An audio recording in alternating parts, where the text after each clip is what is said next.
Salut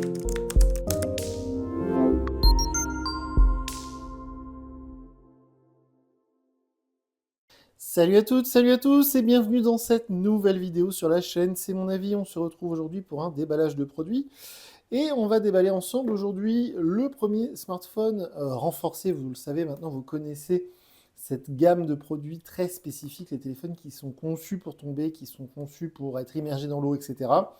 Qu'on appelle les rugged phones en anglais, les smartphones renforcés dans un bon français. Et donc ça va être le premier de l'année 2024, puisque en 2023 on en a déjà testé quelques-uns. Souvent, ce sont des marques un peu exotiques qu'on ne connaît pas forcément. Il y a Oukitel, on avait testé du Hot Wave, du Doogee. Voilà, il y a plusieurs marques comme ça, un peu spécialisées dans ce genre de produit. Donc là, aujourd'hui, on va déballer le S41 Max, un smartphone proposé aux alentours de 200 euros, mais il est assez difficile à trouver pour l'instant, ce S41 Max. Ça vient de sortir, ça remplace le S41 première version. Alors si j'ai bien compris, la différence entre le S41 et le S41 Max, c'est que le Max il est en Android 13 et le S41 était Android 12.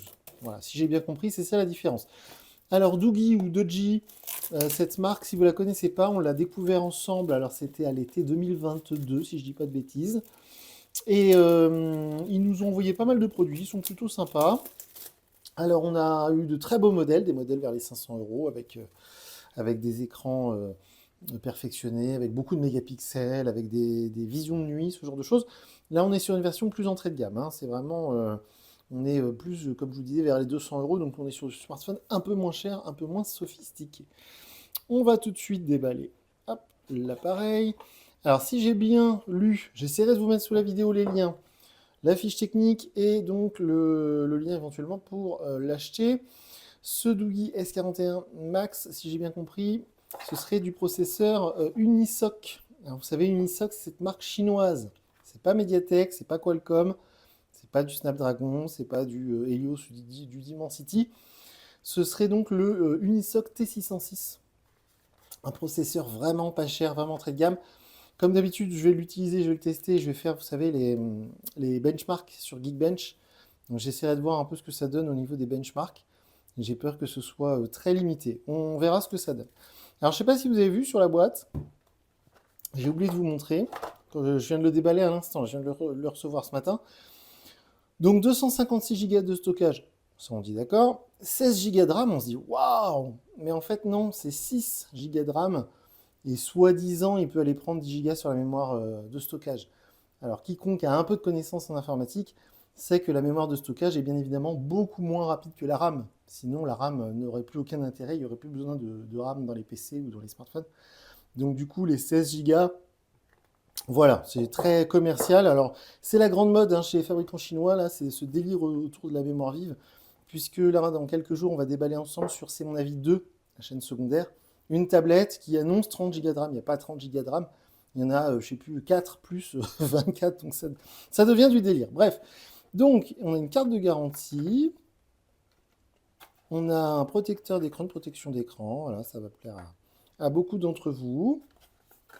On a même les petits accessoires pour appliquer ce film protecteur, voilà.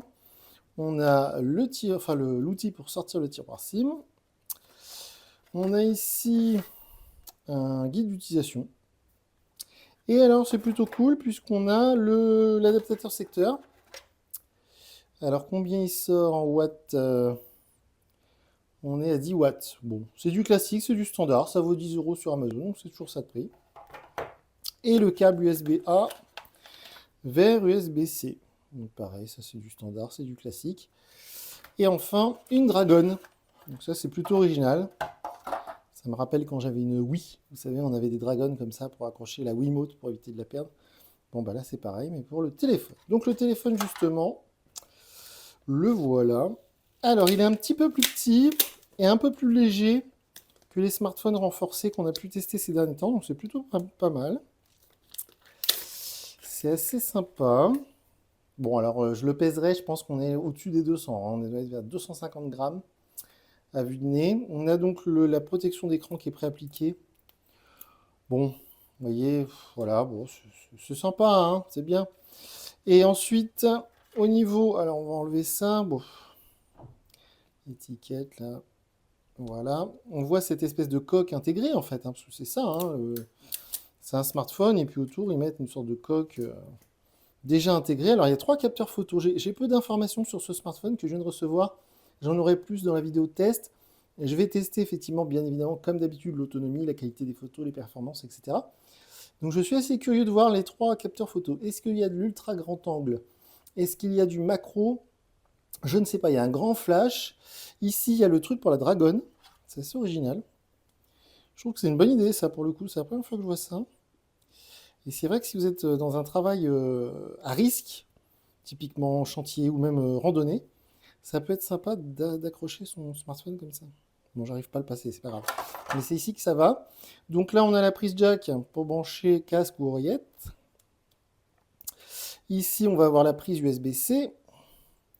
Là, j'ai l'impression que... Alors, c'est peut-être pas pour la Dragon, c'est peut-être pour les haut-parleurs. Je sais pas, je verrai ça, je vais tester. Ça me paraît étrange. Non, non, c'est bien pour la Dragon, hein. C'est bien pour la Dragon, puisque le haut-parleur, on le voit, il est là. La finition, la qualité de fabrication est toujours plutôt bonne chez Doogee. Alors par contre, vous voyez, la protection d'écran, c'est bien, mais ça prend les traces de doigts de ouf, hein. Donc le smartphone sur le côté, les boutons du volume. Le tiroir SIM qui est ici. Ah oui, c'est spécial par contre, hein. Ah ouais, la vache. Bon, vaut mieux avoir l'outil sur soi parce qu'on ne peut pas le sortir avec les doigts, hein. C'est très spécial. Ici, le bouton pour l'allumer. Ah, le bouton du volume. Donc ça, ce serait des boutons, un bouton programmable. Voilà. Donc ça, je vais tester ça, puisque le volume, c'est ici, et pour l'allumer, c'est là. On va l'allumer ensemble. Donc comme je vous disais, c'est du Android 13. Souvent, ces appareils-là, ils ont une grosse batterie. Donc je vais, pareil, hein, je vais tester, je vais vérifier la capacité de la batterie. Et donc c'est Android 13 avec un écran LCD. Et comme on le devine ici, on va sans doute mieux le voir après, c'est un écran LCD bien carré. Il n'y a pas d'histoire de goutte d'eau, il n'y a pas d'histoire de poinçon. C'est la caméra selfie, le haut-parleur, un écran bien carré, bien à l'ancienne. C'est vraiment, vraiment à l'ancienne, old school comme on dirait. Et par contre, ce qui m'inquiète, c'est que la luminosité de l'écran est très très faible. Alors, on va faire ça plus tard, la connexion Wi-Fi, machin bidule. Évidemment, à ce prix-là, il n'y a pas la 5G, hein, c'est un smartphone 4G. Hop, on va aller rapidement sur l'écran d'accueil parce que je voudrais vérifier cette luminosité qui me paraît très très faible. On va remettre les petits caches en tendance, c'est pas très beau. Bon, ça va très vite sur la page d'accueil, donc ça c'est plutôt cool. On range tout ça. Bien évidemment, je mettrai ma carte SIM après, ainsi que mes applications, mes réseaux, etc. Alors, luminosité, où es-tu? Ah bah voilà, c'est beaucoup mieux quand même. Si on peut la désactiver, la luminosité automatique, bon, ce sera dans les menus, c'est pas grave. C'est déjà quand même un peu plus lumineux. Donc, alors, comme vous le savez, si vous regardez souvent nos vidéos, sur les smartphones chinois du type Doogee ou Kitel, ce genre de marque, c'est une version Android voilà, qui est très peu modifiée, qui est, comme on dit, Android AOSP de mémoire. C'est cette version non retouchée par le constructeur.